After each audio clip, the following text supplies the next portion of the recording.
সমুদ্র। এখানে এসে মনে হয় জীবনের সব জটিলতাই যেন ঢেউয়ের সাথে ভেসে যায় বহু দূরে। একাকিত্বের সেরা বন্ধু যদি কেউ হয়, সেটা হচ্ছে সমুদ্র। সে কিছু বলে না, কিছু শুনতেও পারে না, তবুও যেন বুঝে ফেলে কেমন আছো তুমি। তাই তো আমরা আজকে যাচ্ছি সমুদ্রের ডাকে কক্সবাজার। আসলে অনেক দিন যাবৎ প্ল্যান হচ্ছিল একটা লং ট্যুর দেওয়ার, কিন্তু সবার সময় সুযোগ ওইভাবে মিলছিল না। আবার অনেক সময় প্ল্যান করার পর সেই প্ল্যানটা ক্যান্সেল হয়ে যাচ্ছিল। তাই এবার আমরা ভাবলাম প্ল্যান করে আর দেরি করব না। তাই আমরা যেদিন প্ল্যান করি ওই দিনই রাত 4টার সময় বের হয়ে পড়ি কক্সবাজারের উদ্দেশ্যে। এখন বাজতেছে মোটামুটি 4টার মতো, আর আমরা বের হলাম কক্সবাজারের উদ্দেশ্যে। আমরা আছি টোটাল 4 জন, 2টা বাইক। আমার সাথে আছে বড় ভাই লুৎফর ভাই, আর সামনের বাইকে সবুজ ভাইয়া। আসলে প্রিপারেশন ছাড়া বাইকে লং ট্যুর দিলে যে পরিমাণ প্যারা খাইতে হয়, এটা আমরা এবার হারে হারে টের পাইছি। আমার মনে হয় না আমরা এখানে যে কয়জন ছিলাম এরা এরপর প্রিপারেশন ছাড়া এরকম লং ট্যুর আর বাইকে দেবে। ফার্স্ট অফ অল আমরা বৃষ্টির প্যারা খাই, মাঝ রাস্তায় বাইক নষ্ট হয়ে যাওয়া, এমনকি আমাদের একজন টিম মেম্বার অজ্ঞান হয়ে যাওয়ার মতো ঘটনা আমাদের সাথে ঘটে। আবার অনেক ভালো কিছু ঘটে যেটা আমরা আগের ট্যুরগুলোতে কখনো পাইনি। তো সব মিলিয়ে ভালোই হয়েছে আল্লাহর রহমতে আমাদের ট্যুরটা। মুরব্বী আছেন? প্রিপারেশন ছাড়া যেহেতু আমরা বের হয়েছি, তো আমাদের কারো কাছেই তেমন একটা ক্যাশ ছিল না। তো ভাবলাম এলেঙ্গা থেকে টাকা ক্যাশ করে নেই আর বাইকের ফুয়েল লোড করে নেই। এটিএম বুথের এখানে এসে দেখি সিকিউরিটি গার্ড চাচা যিনি ছিল উনি দরজার পাশে শুয়ে ঘুমাচ্ছে। দরজার সাথে শুয়ে রইছে, ঢুকমুখি ভাই উঠে না তো। ডাক দেন তো। আঙ্কেল আঙ্কেল উনি উঠেও না তো। আঙ্কেল আঙ্কেল আঙ্কেল উঠছে? মুরব্বী ঘুমাইছেন? ডিস্টার্ব করলাম? হ্যাঁ, মাথার হেলমেট না ও খুলতে হবো? আচ্ছা আচ্ছা আচ্ছা। তো এলেঙ্গা থেকে আমাদের বাইকের ফুয়েল লোড করে আমরা আবার আমাদের যাত্রা শুরু করি। আমরা এখন আছি ঢাকা টাঙ্গাইল হাইওয়ে। বাইকের ফুয়েল নিলাম, সামনে সবুজ ভাইয়া। আমাদের প্ল্যান হচ্ছে ভোর হওয়ার আগে আমরা, মানে ভোরের আলো ফুটার আগে আমরা ঢাকা পার হবো, যাতে ঢাকার জ্যামটা আমরা আর কি না পাই। তো ওই প্ল্যান মতে যাচ্ছি, তবে সেফলি যেতে হবে, এটাই হচ্ছে সবথেকে বড় কথা। সময় 1-2 ঘন্টা বেশি লাগুক সমস্যা নাই, কিন্তু সেফলি যেতে হবে। তো দেখা যাক কি হয়। এরপর থেকে বৃষ্টি শুরু হয়, যার কারণে আর ভিডিও করতে পারিনি। কিন্তু এখন যেহেতু সকাল হয়ে গেছে, তাই আমার ভাইয়ের পক্ষ থেকে শুভ সকাল সবাইকে। এখন আমরা আছি কাঁচপুর ব্রিজ পার হয়ে এখানে চা খেলাম। আর মাঝখানে অনেকটা পথ আমরা ভিডিও করতে পারিনি, কারণ 1 ঘন্টা যাবৎ বৃষ্টি আছেই ঢাকার ভিতরে। এত পরিমাণ বৃষ্টি ধারণার বাইরে। কিছুক্ষণের জন্য ব্রেক দিছিলাম, তারপর দেখলাম আসলে এই বৃষ্টি থামার মতো না। তো একটু একটু গুনগুন যখন পড়লো, ওইভাবে আমরা বের হয়ে আসছি ভিজতে ভিজতেই। এখন মোটামুটি মনে হচ্ছে সামনে বৃষ্টি নেই, তবে কখন কি হয় বলা যায় না। রাস্তাঘাটের অবস্থা এত খারাপ এইদিকে, বলার বাইরে। আইডিয়া করছিলাম হচ্ছে রাত 10টার আগেই কক্সবাজারে পৌঁছে যাব, কিন্তু এখন যেতে পারবো কি না এটা আসলে বুঝতে পারছি না, কারণ অলরেডি অনেক সময় নষ্ট হয়ে গেছে। বৃষ্টির কারণে আমরা অনেকটা পিছিয়ে গেছি, না হলে এখন অনেক দূর চলে যেতাম। আমাদের আইডিয়া ছিল হচ্ছে ভোরের আগে, মানে ভোরের আলো ফুটার আগে আমরা ঢাকা ছেড়ে যাব, প্রায় কুমিল্লার কাছাকাছি চলে যাব। কিন্তু বৃষ্টির কারণে একদম পুরাটাই ভেস্তে চলে গিয়েছে। এদিক দিয়ে ম্যাপ দেখে লাভ নাই, এদিকে কাজ চলতেছে। যে অবস্থা, আমরা কয়টার সময় জায়গায় পৌঁছাবো আসলে আমি এখনো বুঝতে পারছি না। দেখা যাক, খুব তাড়াতাড়ি যাওয়ার চেষ্টা করব, কারণ দেশের পরিস্থিতি এখন ভালো না। না হলে আমরা রাত্রেবেলায় চলে আসতাম, কিন্তু এখন যেতে যেতে যদি অনেক রাত হয়ে যায় তাহলে আবার সেই রাতই পড়ে গেল। তো যদি অনেকটা বেশি রাত হয়ে যায় তাহলে আমরা চিটাগং এক নাইট স্টে করব, তারপরের দিন সকালবেলা আমরা ওইখান থেকে কক্সে চলে যাব। এখানে আমরা একটা ভুল করি, আসলে আমরা জানতাম না কাশপুরের এই দিক দিয়ে রাস্তার কাজ চলতেছে আর রাস্তার এই দুর্দশা। যদি আমরা আগে থেকে জানতাম হয়তো আমরা বিকল্প রাস্তা অবলম্বন করতাম। আর এই রাস্তার এই ভয়াবহ অবস্থা দেখে আমার ভাইয়ার রিয়াকশন ছিল এইরকম। আল্লাহ আল্লাহ আল্লাহ আল্লাহ আল্লাহ, এটা তো কিছুই না। পিছনে এর থেকেও বাজে রাস্তা আমরা পেছনে ফেলে রেখে আসছি। যদিও এর আগে এই রাস্তা দিয়ে এসেছিলাম তখন রাস্তাটা ভালোই দেখেছিলাম, কিন্তু এখন যে এই অবস্থা আসলে এটা জানতাম না। আমরা ভেবেছিলাম যে এই পাশ দিয়ে গেলে হয়তো বা একটু তাড়াতাড়ি যাওয়া যাবে। আমরা ট্যুরে টোটাল মানুষ যাচ্ছে আপনার হচ্ছে 6 জন। এর মধ্যে 2 জন বাসে চলে গেছে, এটা গত রাতে 9টার সময় এরা বাসে উঠেছিল। এখন সম্ভবত কক্সবাজারের কাছাকাছি, আর তা না হলে কক্সবাজার পৌঁছে গেছে তারা। কিন্তু আমরা এই 4 জন যে বাইকে যাচ্ছি, 4 জনের মধ্যে 2 জন হচ্ছে ছোট ভাই আর 1 জন হচ্ছে বড় ভাই। ওই যে সামনে দেখতে পাচ্ছেন বসে আছে, উনি হচ্ছে বড় ভাই, সামনে ড্রাইভ করছে আমার ছোট ভাই হিমেল। আমি এখানে একজনকে খুব বেশি মিস করছি।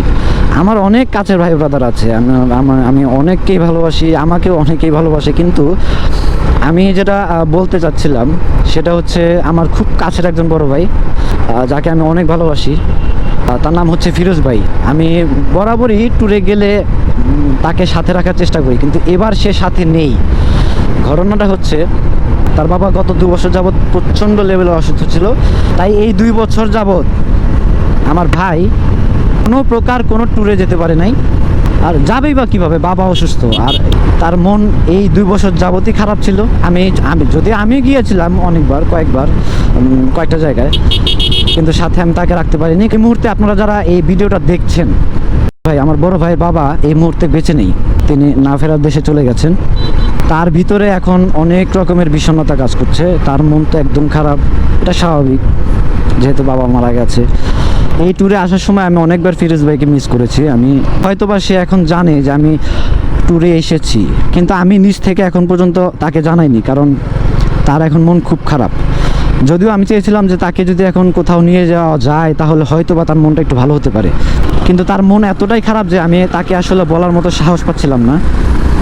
আমার বড় ভাইটা থাকলে অবশ্য অনেক বেশি মজা হতো, আমি তাকে সবসময় মিস করি। যাই হোক, আমি শুধুমাত্র এই ভিডিওটা তার জন্যই করেছি। এখন আসি মেইন কথায়।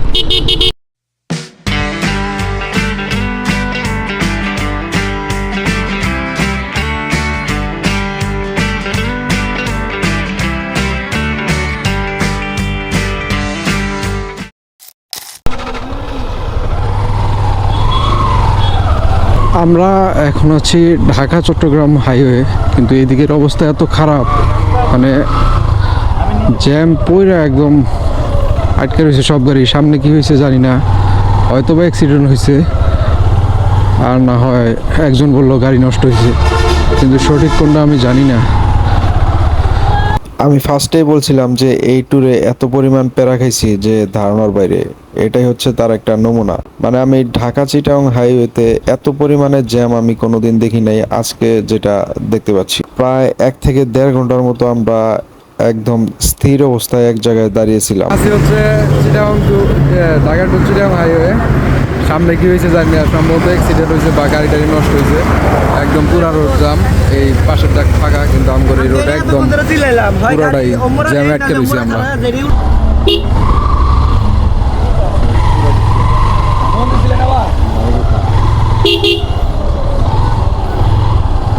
অনেকক্ষণ জ্যামের মধ্যে আটকে থাকার পর আমরা দেখি যে এই পাশ দিয়ে একটু ফাঁকা আছে, আসলে খেয়াল করছিলাম না ফার্স্টের দিকে। তো অনেক দূর আগাইছি ফাঁকা দিয়ে, দেখা যাক কোন পর্যন্ত যাওয়া যায়।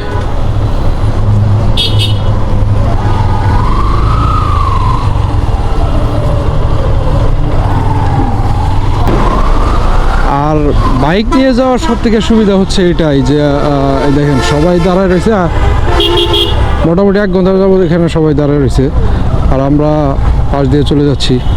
এটাই হচ্ছে সব থেকে বড় সুযোগ বাইক নিয়ে যাওয়ার।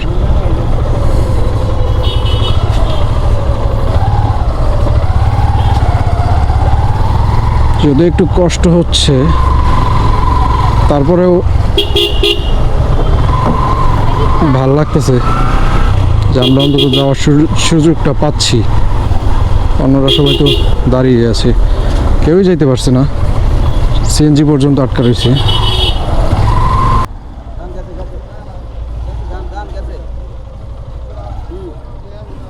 কি ব্যাপার ভাই, যাবো তো আরো? হ্যাঁ হ্যাঁ, বৈশা থাকাই ভুল হয়েছে আমাদের।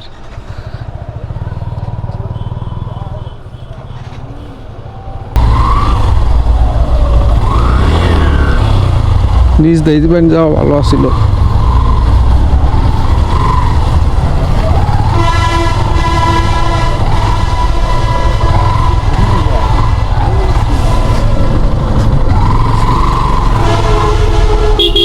পিছনে একটা অ্যাম্বুলেন্স ফালায় রেখে এসেছি, উনি অনেক বার করে বাজাইতেছিল, হর্ন বাজাচ্ছিল, হয়তো ওখানে রোগী আছে আমার ধারণা। তো ওইটার অবস্থা কি হয়েছে তাহলে জানি না। আচ্ছা, এখন আমরা হচ্ছে বিকল্প রাস্তায় ঢুকলাম, যদিও আমাদের একটু ঘোরা হবে, কিন্তু কিছু করার নেই, এত পরিমাণ জ্যাম। জানি না সামনে আরও কত দূর যেতে হবে, অনেক দূর পর্যন্ত আসছি। তো ম্যাপে দেখলাম এখান দিয়ে যাওয়া যায়, এই রাস্তা দিয়ে আমাদেরকে অনেক দূর আগায় দিবে।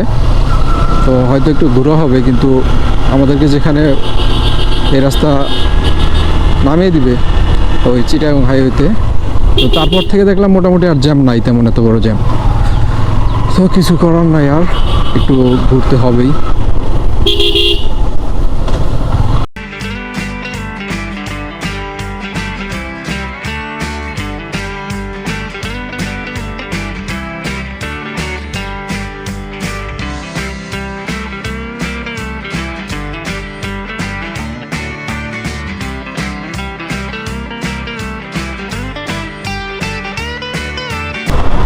অবশেষে অনেক কষ্টের পর আমরা হাইওয়েতে উঠলাম, কিন্তু হাইওয়েতে ওঠার পর এখন মনে হচ্ছে যে আমরা যে এতক্ষণ এই দিক দিয়ে ঘুরে আসলাম, হয়তোবা এইটুক সময়ের মধ্যে এই হাইওয়ের জ্যামটা ছেড়ে গেছে, কারণ অনেক গাড়ি এখন আসতেছে ওই পাশে।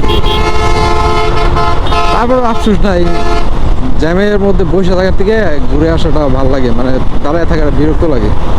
সমস্যা নাই, এখন সামনে জ্যাম না পড়লেই হয়, দেখি গিয়ে হয় সামনে। অনেকটা লেট হয়ে গেছে, জানি না কয়টা বাজবো যাইতে যেতে। তবে ইনশাল্লাহ দেখি যদি কোনো বিপদ আপদ না হয় তাহলে হয়তো বা 10টার আগে আমরা পৌঁছাতে পারবো, বাকিটা দেখা যায়।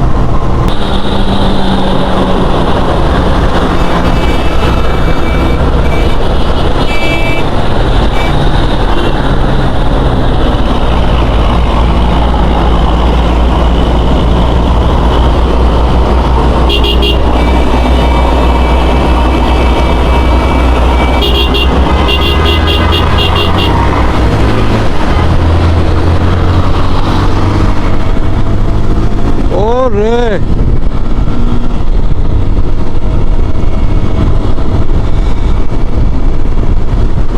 মেঘনা সেতু, আমরা এখন আছি মেঘনা সেতুর উপরে। এখন মোটামুটি ভালো লাগতেছে, কারণ অনেকক্ষণ পর মনে হচ্ছে একটু রিল্যাক্স হলাম, মানে ফ্রি একটা রাস্তা পেলাম, একটু রিল্যাক্স লাগতেছে। সেতুটা পার হয়ে প্ল্যান আছে ব্রেক দিয়ে চা খাওয়ার জন্য, আর বাইকের ইঞ্জিনটা একটু বিরত দেওয়ার জন্য, কারণ এই ভাঙাচূড়া শর্টকাট মারতে যায়, অনেক ভাঙাচূড়া ইয়ের মধ্যে দিয়ে আসতে হয়েছে, অনেকটা গরম হয়ে গেছে ইঞ্জিন। তো সামনে একটু ব্রেক দিব, সেখানে কথা হবে আপনাদের সাথে।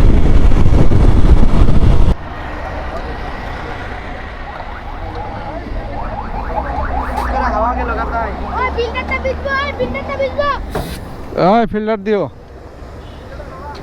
দাও তো।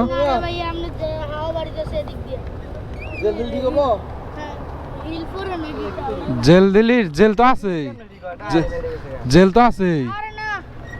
হ্যাঁ, জেল ভরছিল না কয়দিন আগে? 1.5 বছর আগে ভরছিল জেল। 1.5 বছর আগে 6 মাস একটা জেল, 1.5 বছর গেছে। হ্যাঁ, এটা কথায় যুক্তি আছে। জেল আছে জেল আছে তোমার না আছে বললে কি ঠিক হবো জেল বললে ওই কি- ফাড়ার আবার ফাইরা যাবো না তো রানিং অবস্থায় বুঝছো চুপ মিয়া ঠিক আছে বড় ভাই একটু ডাকে নিয়ে আমি ভাই এটা সমস্যা নাই তোর ভাইয়া খালি রাবারটা পারছে ভিতরে সুতো পারে না ভিতরে মাল পারে না ও ভিতরে মাল আছে কি করো জেল বইরা লাও এ ভাইয়া নিও চাকা খুলন লাগবো চাকা খুলবো নি চাকাই তো খুলন লাগে এখন আমরা আছি ফেনীর আশেপাশেরই কোনো একটা জায়গায়। এখানে আমরা ব্রেক দিই এবং হালকা কিছু নাস্তা করি। দেন যখন আবার আমরা রাইড স্টার্ট করব তখন দেখতে পারি যে ভাইয়ার বাইকের পিছনের চাকার হাওয়া একদমই নেই।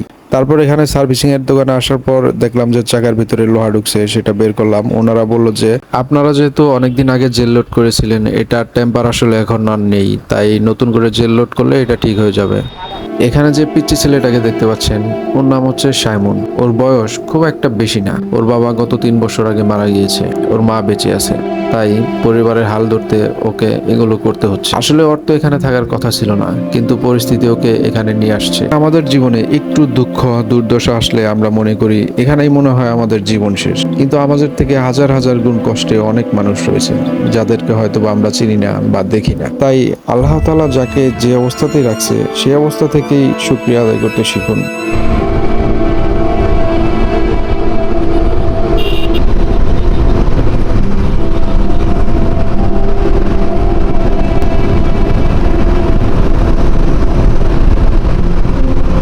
এখন আমরা আছি চিটাং এর কাছাকাছি। রাস্তায় হুট করে বৃষ্টি চলে আসে, তারপরে আমরা রাইডটা কন্টিনিউ করতে থাকি। কিন্তু সমস্যা যেটা হয় সেটা হচ্ছে আমাদের ক্যামেরার ভিতরে পানি ঢুকে ক্যামেরাটা আর কাজ করছিল না, তাই এর পরবর্তীতে আর রাইডের ভিডিওটা আমরা করতে পারিনি। কক্সবাজারে পৌঁছাতে পৌঁছাতে আমাদের প্রায় রাত 12টার মতো বেঁচে যায়। তারপর আমরা হোটেলে গিয়ে গোসল করে ঘুমিয়ে পড়ি। পরের দিন দুপুরবেলা ঘুম থেকে উঠে সবার আগে আমরা চলে যাই সমুদ্রের পাড়ে।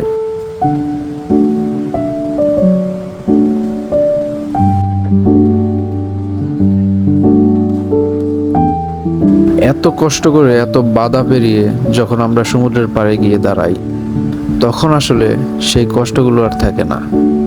আমি ফার্স্টে একটা কথা বলেছিলাম, জীবনের সব জটিলতাই যেন সমুদ্রের ঢেউয়ের সাথে ভেসে যায়। তো আমাদের সেই কষ্টগুলো যেন ঢেউয়ের সাথে ভেসে যায়। যদি আপনি 5 মিনিটও সমুদ্রের দিকে স্থিরভাবে তাকিয়ে থাকেন, দেখবেন জীবনের অনেক জটিল ধাঁধা সমাধান হয়ে যাবে। তাই তো যখনই সময় পাই চলে আসি এই সমুদ্রের পাড়ে।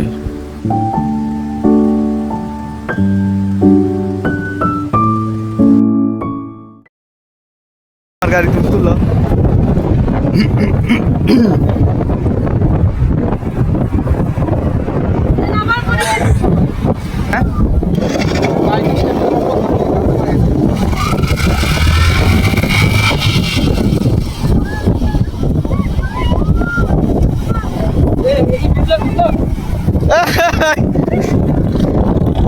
গাড়ি বললো গাড়ি বললো লাইটা নিও আবার আইলো তাড়াতাড়ি যাই